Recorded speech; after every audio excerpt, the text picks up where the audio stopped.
everybody doing? Fantastic, great. Love the enthusiasm. Come on. I know it's getting towards the end of the semester, and you're tired, you're exhausted, you're ready for the semester to be over. Some of you are thinking about graduating maybe, and you want out of here.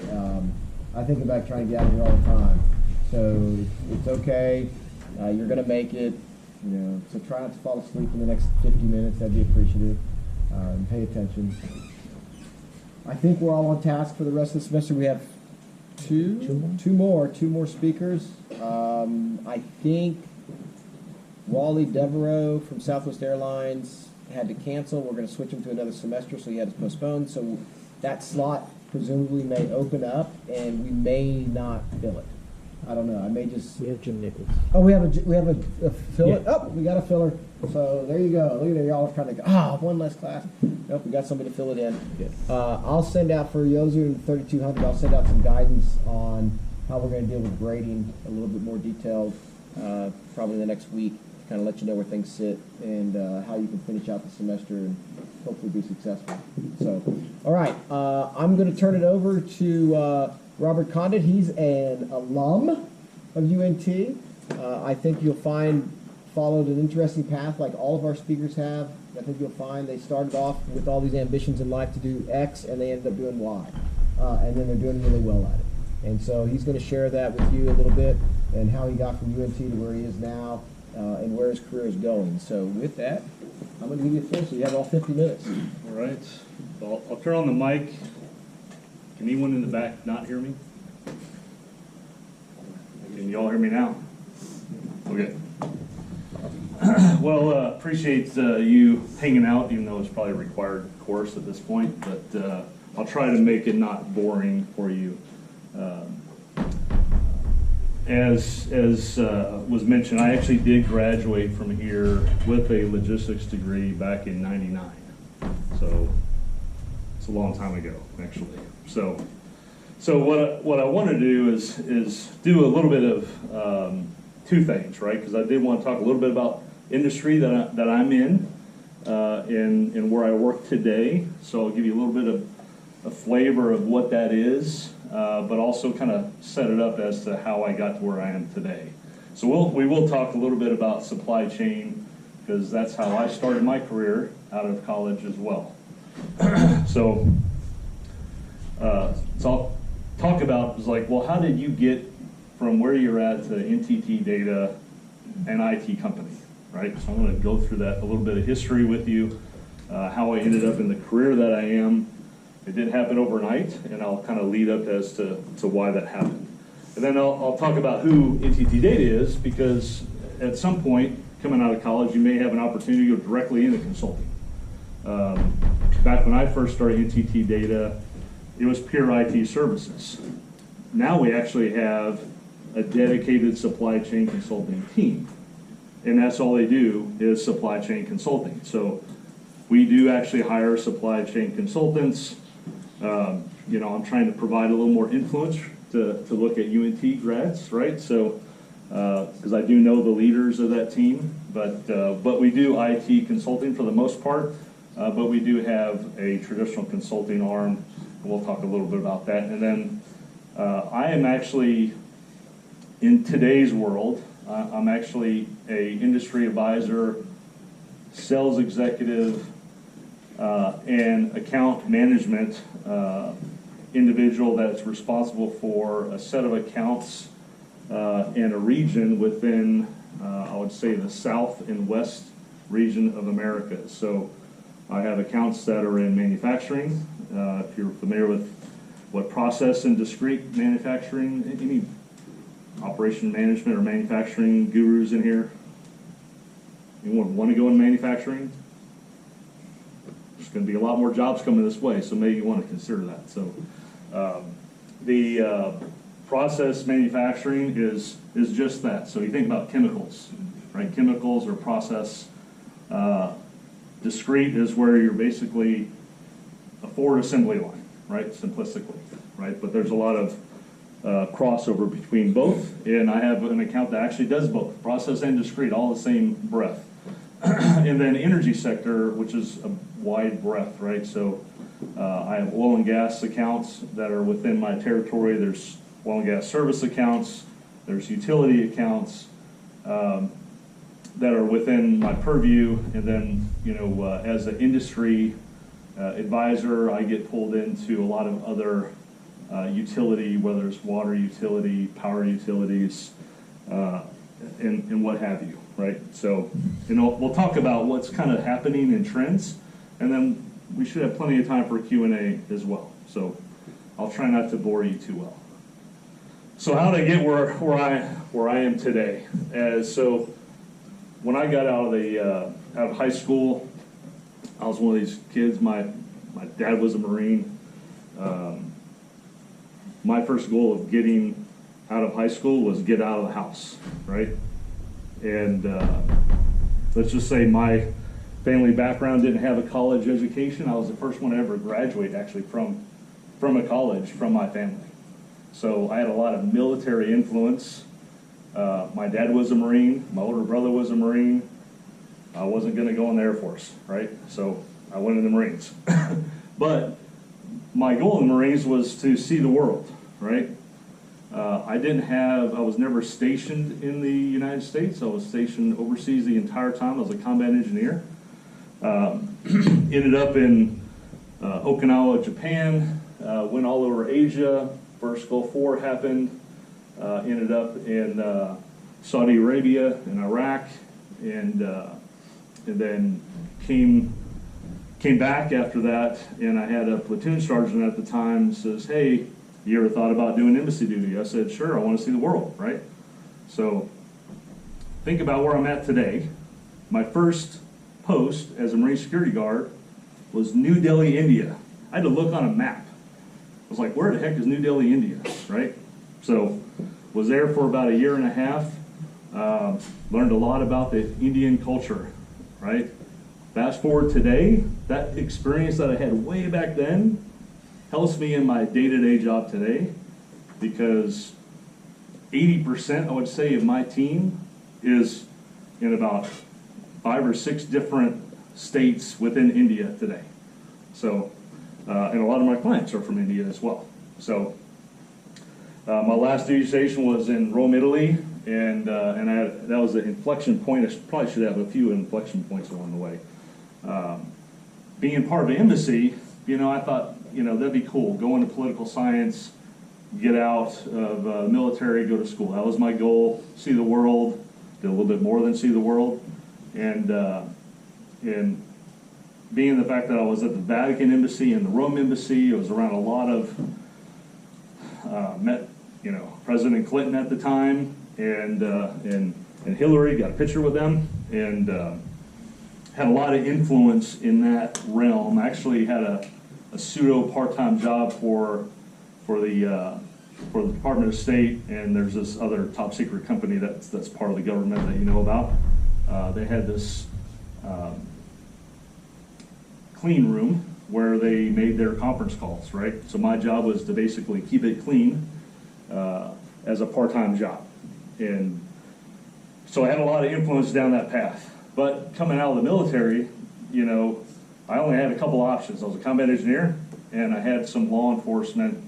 Being a Marine security guard, I chose law enforcement path because at the time, I started dating, got married, had a kid, and ended up going to the police department because they had benefits, right? And all the while I was going to school. So as soon as I got out, was going to school. As you can see, it was Tarrant County Junior College at the time.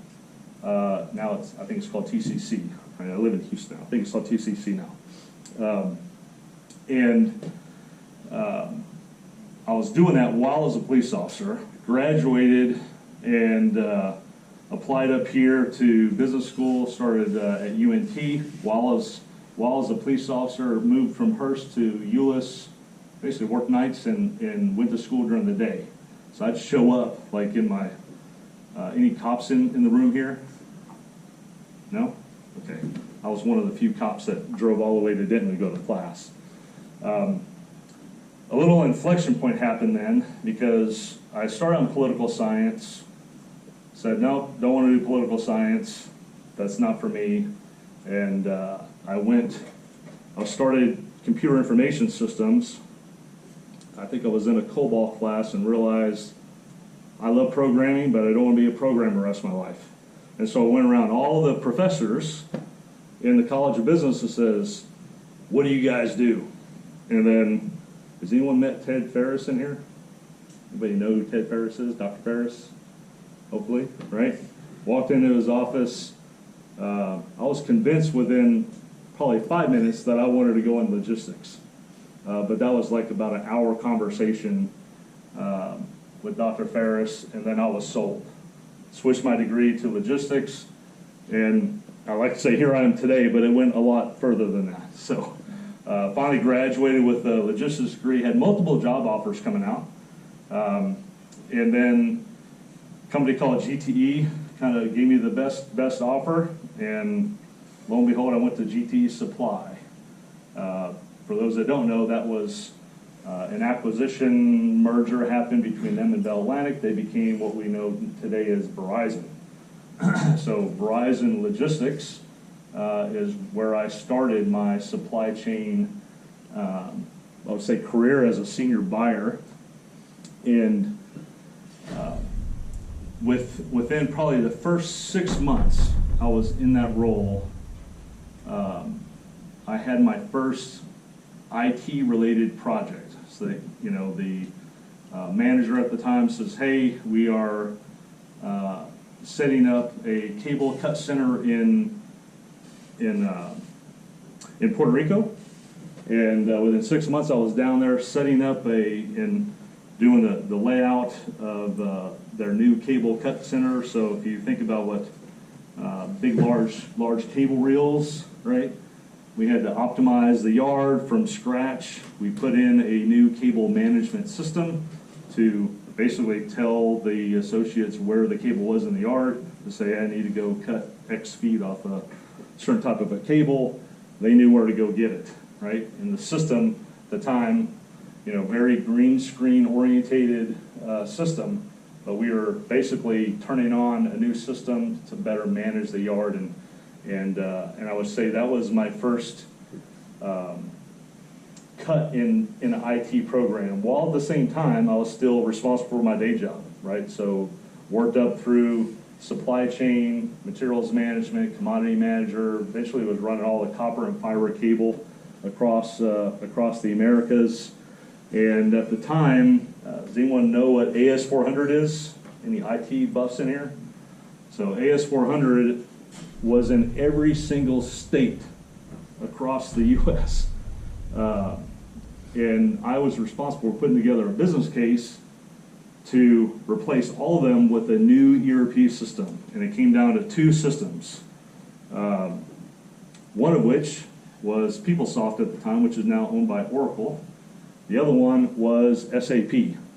Everybody, I think some of you have an SAP class now, right? So SAP was really kind of neck and neck at the time, but there were some senior leaders that flew over from Germany, met up with our senior leaders. Within 24 hours, a decision was made. We went to SAP, right? So the next thing I know, I was responsible for all of the supply chain activities and integration with the warehouse management systems, the storefront systems, the supply points, and for the entire East Coast of Verizon at the time, which was Bell Atlantic and 9X, and that was all coming together. We replaced about 250 systems in a big flash cut. And I like to say that's how I got my gray hair, and I'm sticking to that, by the way. So that was, I would say, my major,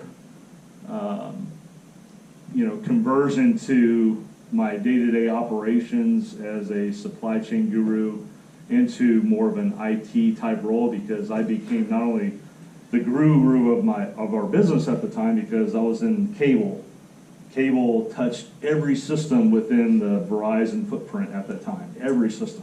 There wasn't a system that wasn't touched by cable, because it was basically the main asset to keep everything plugged in, right? So it touched everything.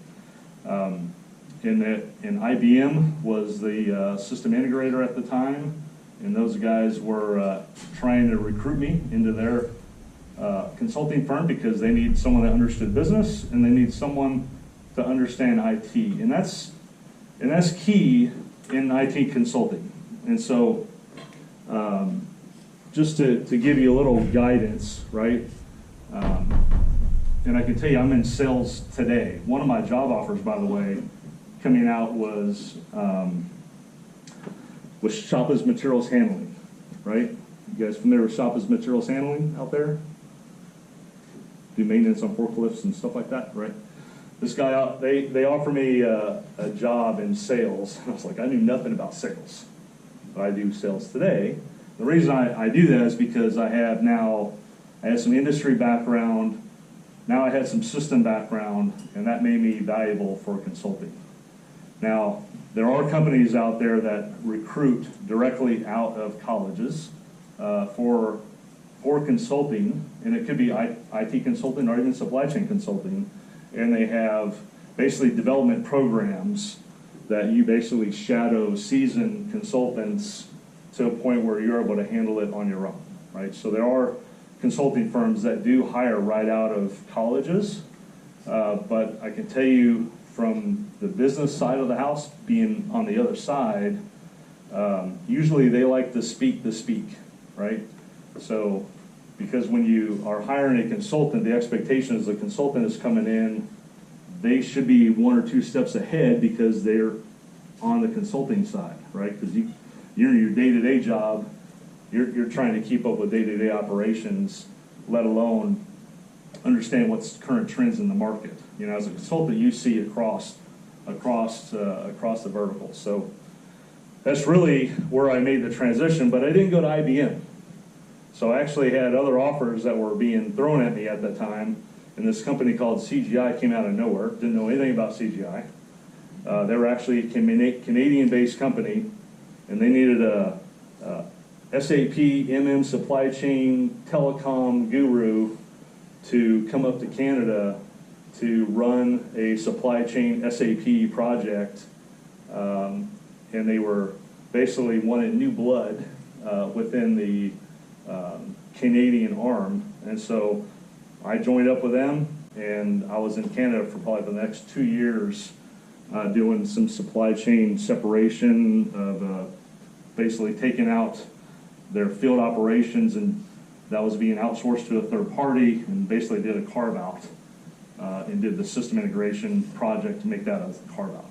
So that right there was my first major project as an IT consultant, and then it just kind of grew from there. But that was really kind of a major inflection point going to CGI, and I was there for all the way to 2015. But in 2012, I was part of their SAP practice at the time. I was kind of leading the practice, and I got a call from a random VP that I didn't know, and it says, "Hey, we're reorganizing, and you're on my team, and you're going to be a sales guy."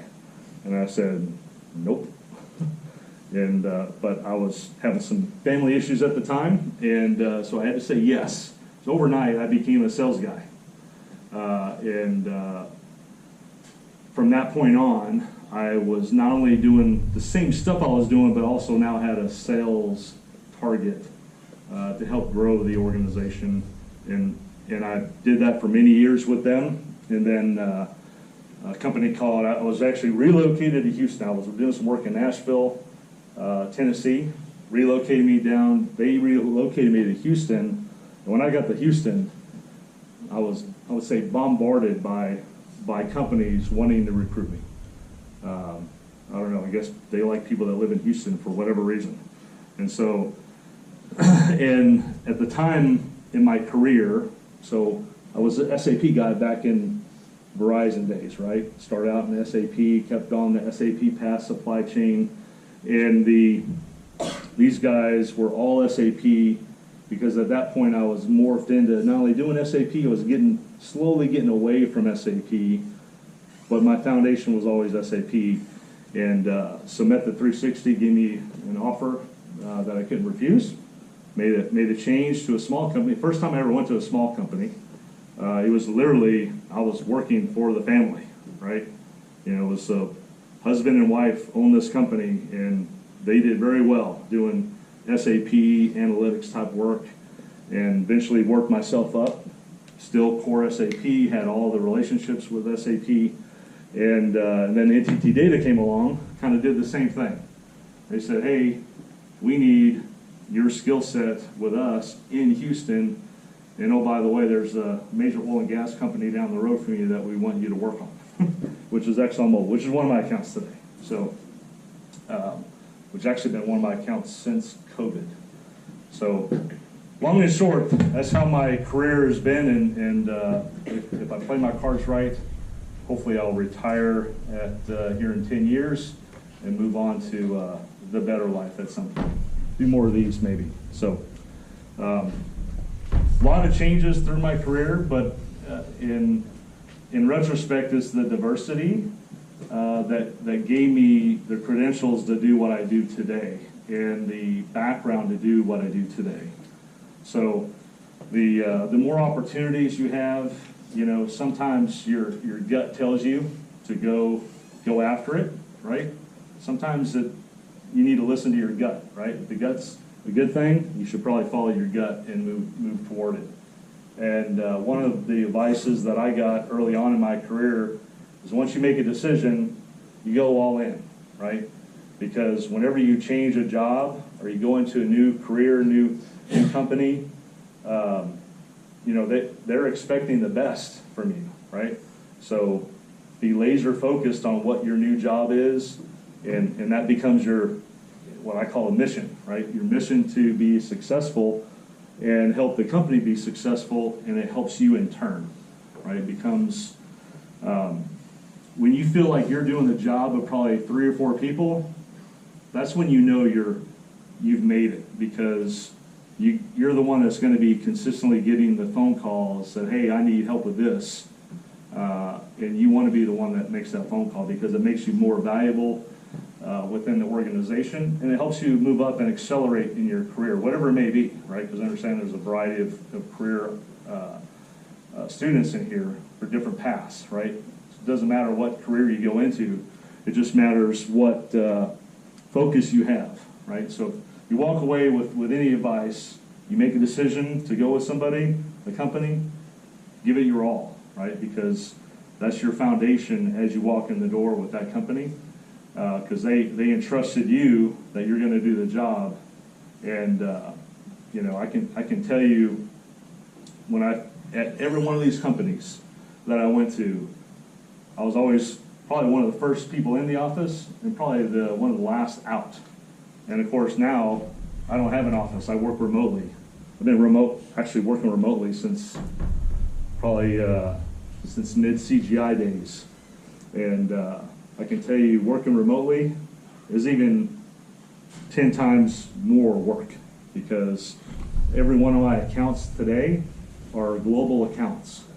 And that requires me being on calls at all times of the hour, right? I have operations that are going on in over in APAC region. I have operations that are going on in Europe, down in South America, and obviously in the U.S. So I have every one of my, like I said, all except one of my clients is global, and they expect support globally, and you got to be able to manage those teams globally. So keeps me busy. So before I move on, any questions on how I got to where I'm at today? And you don't have to follow this path, but that was the path that I had. But hopefully, I think you guys get a copy of the deck or something. I'm on LinkedIn. You should be able to find me. There's not too many Robert Condits out there on LinkedIn. My only advice to you as a hiring manager, be thoughtful of what you have on your profiles, okay? For me, every time I am hiring someone, the first place I go is LinkedIn. That's the very first place I go, right? Because it tells me everything really about that person and about their background. right? And so typically I'm looking at the resume, I'm looking at their profile on LinkedIn, but your other social media stuff, you need to keep that in mind because I'm not looking at it, but people in HR, they are looking at it, right? So just kind of be mindful of what you're posting out there, you know. It's great if you have, I guess on, was it YouTube or something, where you have multiple millions of followers and you make lots of money. Probably don't need to be in here, but just be mindful of that because hiring managers look at LinkedIn heavily, right? So make sure you have a good profile picture up there. Don't show your profile picture that you post on Facebook or something, right? So someone had a question in the back. Would you like being a cop? Yeah, I like being a cop. I can tell you it was probably the only job that I ever had where I didn't feel thanks, right? So it was kind of a job that, and you, not saying it's a bad job, but just because you change someone's tire, don't expect a thank you, because you may not get it, right? You may go out of your way to help people, but being a cop takes a special type of person because you have to do it for self-gratitude, being a police officer. Right? If you're going down that field, you got to do it for yourself because you want to make it home to your family every night, and that's important. There's only one time where I didn't make it home on time, and I had to call my wife and let her know I was in the hospital. Didn't get shot, but it was a pursuit thing that went awry, right? But definitely respect the cops out there. They have a tough job. So, and I can tell you when I was talking about another inflection point, when I was at Verizon, was probably the closest that I came to going back into the Marine Corps. And the reason for that is because of obviously the World Trade Center came crashing down, right? You want to remember that? Maybe date myself, I don't know. But the only reason I didn't go back in the Marine Corps at that time, because I was in the first Gulf War, was because I was on the supply chain team. I was on the very first plane out of Dallas that was flying to New York to set up supply chain operations at Ground Zero. And the mission was to get the stock exchange up and running. That's the only reason I didn't go back in the Marine Corps. Otherwise, I was going back in the Marine Corps because I was not happy about what happened, right? So anyway, a little inflection point of. So any questions on that? Any other questions? I do wish you the best in your careers. You're at a great school. I can tell you, having a degree on your resume gets you the interview. I can tell you that right now. So, and if you ever have any advice, just reach out to me. I'm busy, but usually I respond at some point. Okay, who do I work for, right? NTT Data, I'm not going to bore you a bunch of sales slides, but one of my reasons for even accepting this job, because I actually had history in Japan, right? I went to Japan, spent a lot of time in Japan, and NTT is actually, if you think about AT&T, they're the AT&T of Japan. Domoco is the wireless company, basically the moneymaker for NTT. Well, they use that money to go invest in IT consulting, hence creating, through a ton of acquisitions, created NTT Data. And I can't tell you the hundreds of companies that were acquired over the last 30 plus years to create NTT Data. And some people may have heard about Dell Services. Dell Services became part of NTT Data. Everyone is familiar with what's going on in AI today.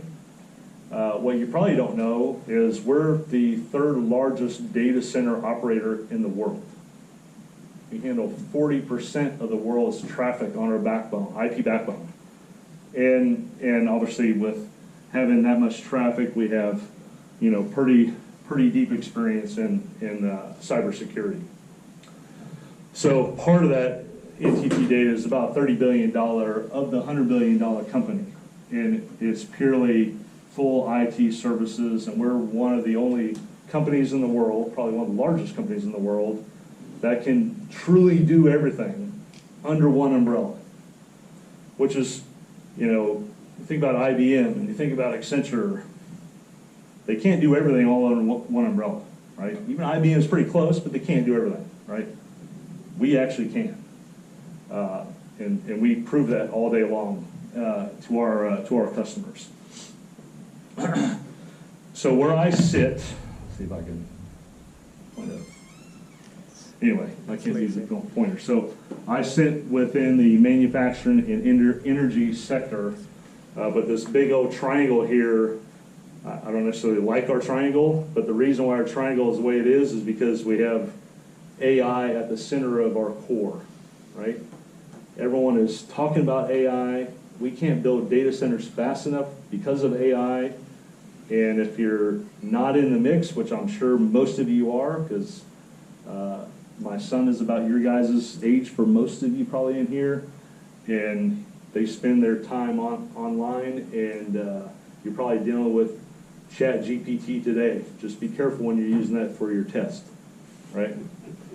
I'm sure they can figure out whether you're using AI to do it. But the reason why it's at the core is because every CIO, COO that I talk to is in some form or fashion implementing some portion of AI within their operation, right? Whether it's to help their day-to-day workers be more efficient at what they do, right? And the ability to actually write code. There's AI stuff that Copilot that actually can write code for you. It can check your code for you in natural language. So there's a lot of benefits to that. And then there's the flip side of that. So put my supply chain hat on, AI is at the center of the core because, and sometimes we call it the human in the middle, right? Because sometimes with AI, we're not so trusting with AI and the decisions that AI makes. And there's a human that gets put in the middle of that process called, typically they're agents, right? Agents are put in place or built to mimic a business process, fully automated business process, right? So we spend a lot of time helping our clients be able to maximize AI for their business model. So I'm not going to go through these, just a bunch of logos. Second on this thing, though, as an IT services firm, I would say that top row right there, we spend probably 80+% of our time. Microsoft, Azure platforms, AWS. By the way, Walmart doesn't use AWS. You guys probably figured that out, right? And then Google. And I can tell you one thing I always found interesting with Google is Google creates their own hardware for their data centers, by the way. They don't trust HP or anybody building their hardware. They build their own hardware for their data centers, their design. So, they're pretty secure when it comes to their all the stuff that goes through Google today, right? Pretty interesting stuff. So from an industry trends perspective, I deal with both manufacturing and the energy sector. So from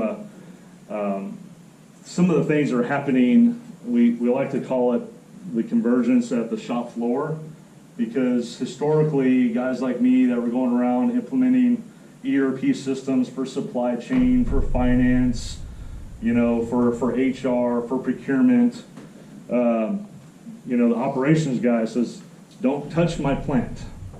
It became a black box in a lot of manufacturers, and it's been that way for a lot of years. Well, there's this thing called, cyber attacks that have happened that have brought operations to their knees because they weren't protecting their core of their manufacturing operations on their shop floor. Some of these legacy environments that are on the shop floor have probably been around since sometime. We've seen some as early as the 70s, and stuff was never having been supported, but it never been hacked because no one knew how to hack it. But there are more modern systems that are on shop floors because today's workforce if you go into a manufacturing operation, guys like you in this class probably don't want to go into a very dirty manufacturing operation and be fulfilled, right? You know, you guys want modernization. Well, there's a whole slew of modernization going on in factories today, especially to be competitive, right?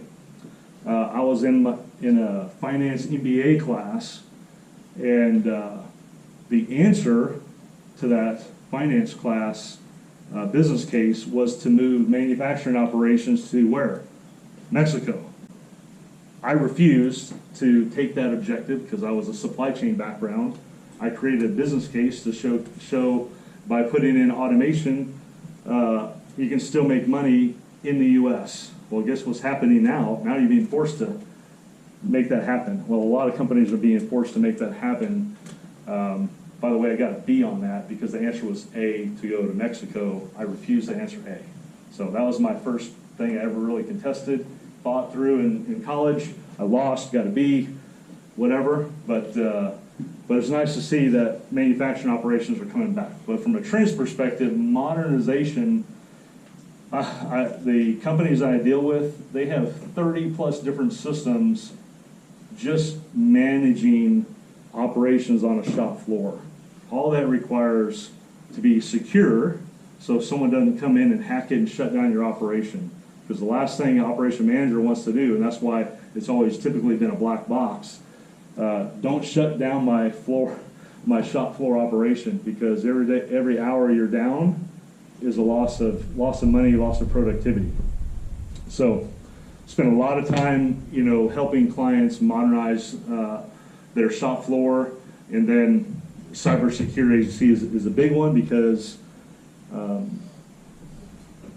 there's probably not a manufacturer that I've dealt with that hasn't experienced some sort of cyber attack.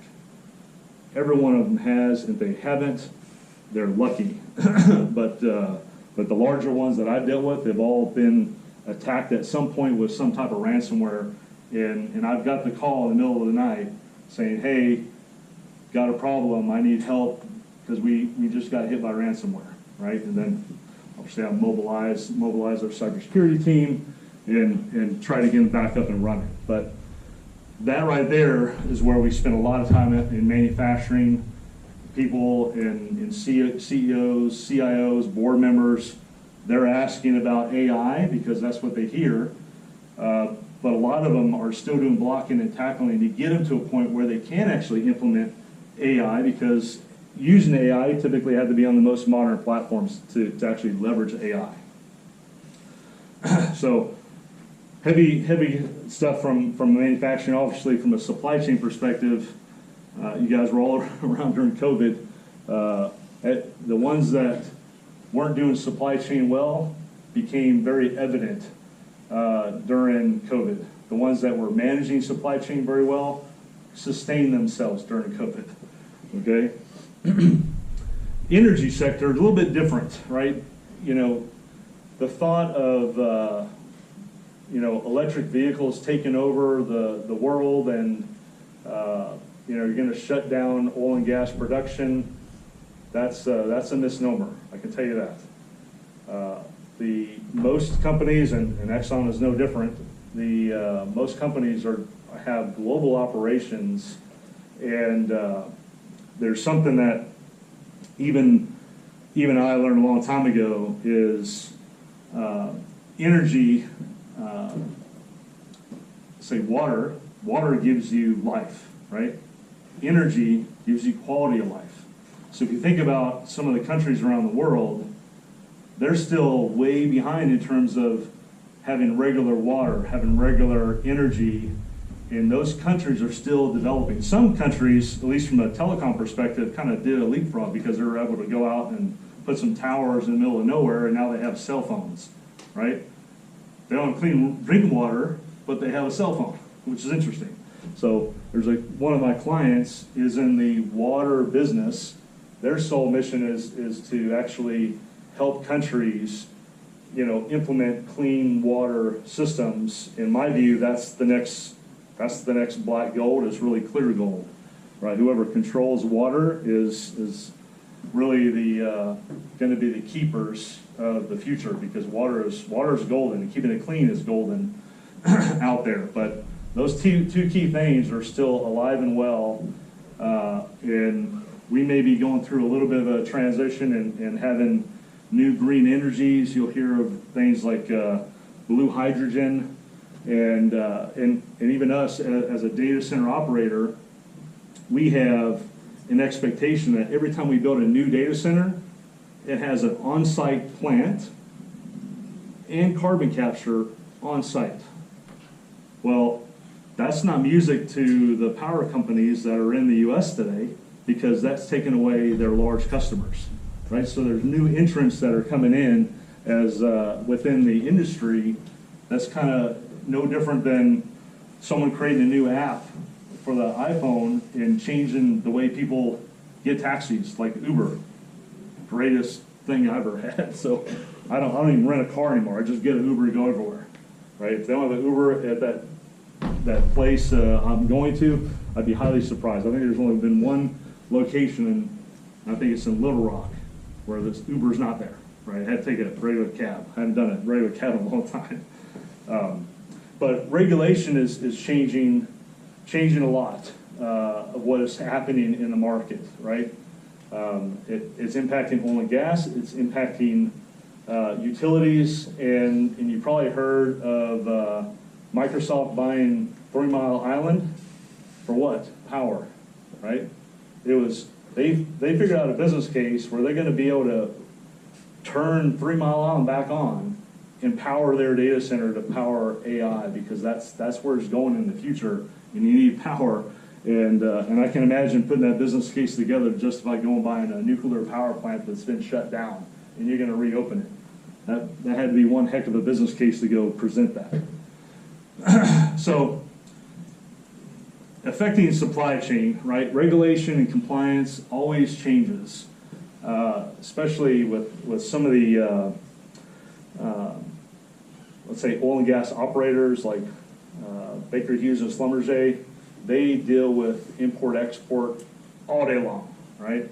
And free trade zones, and making sure you have all the right documentation and regulation that you know, being able to clear customs and getting your goods through all the regulation red tape within whatever country you're going to around the world, and also trying to make money at the same time. So visibility and transparency. So the ability to move demand to where your supply is and have better visibility to your supply. It's like a common thing you hear from the beginning of day one in supply chain, is having that visibility. Well, there's companies out there today that still struggle with this one factor of being able to see across their entire supply chain, across their operations, and being able to dynamically move product to fill demand efficiently.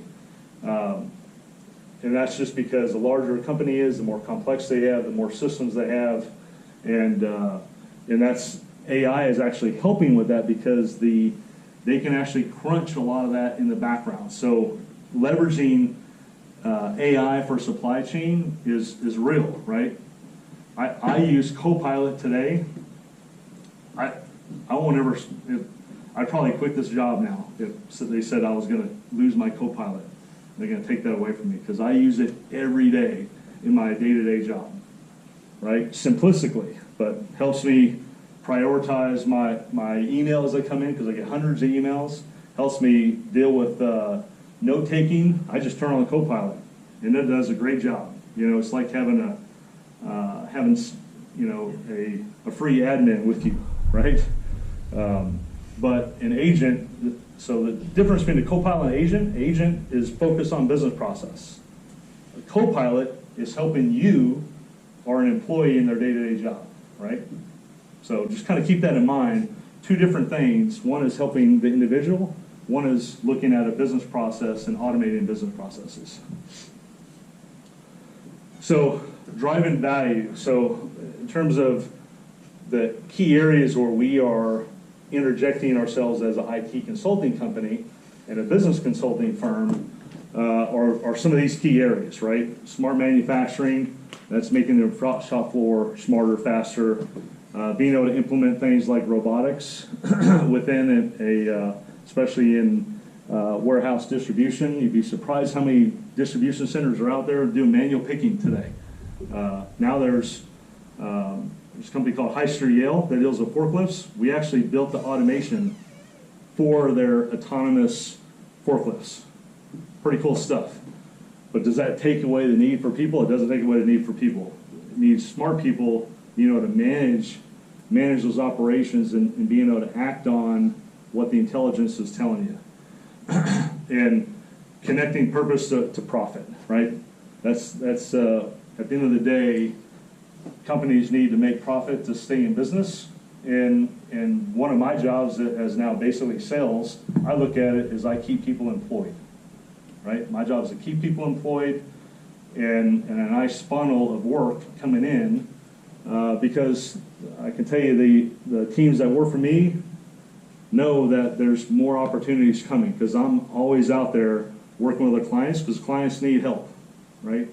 They need help getting ahead and I need people to support that, right? So there's a constant flow of work that goes around the world. So with that, how many, 5 minutes left, right? Look at there, got 5 minutes left for questions. So I know I talked a lot, covered a lot from a diversity standpoint. Hopefully you guys will all get there in your careers. I'm sure you will. Over your time, you're going to have life events that happen. But maximize that opportunity that you have out there with whoever employs you, and just give it your all. Right? Put your best foot forward because it's only going to help yourself in your own career as you move forward. And having confidence in there, right? Being confident and not being afraid to say, hey, I need some help in a certain area. Being able to communicate with your peers and customers and your coworkers is really important. And the fact of I think you probably still have a bunch of team projects. Those are valuable lessons to learn in school because they don't stop. You want to be able to figure out who the A team is and you want them on your A team, right? You'll experience that in college here, but it doesn't stop here. It will continue in your next career because there's a constant flow of projects that happen, whether it's with your clients or with your company or both. So I can tell you we probably have 10 or 15 projects internally on top of all the stuff that we have going on externally. And there's different teams for all of them. So team environment is key. So anyway, I'm going to shut up and let you guys ask some questions. So unless I just bored you to death, I didn't see anyone running out the room yet. So yes, sir.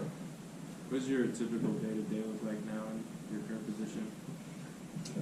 Typically I'm up early, sometimes 5:36 on conference calls, typically internally in the mornings.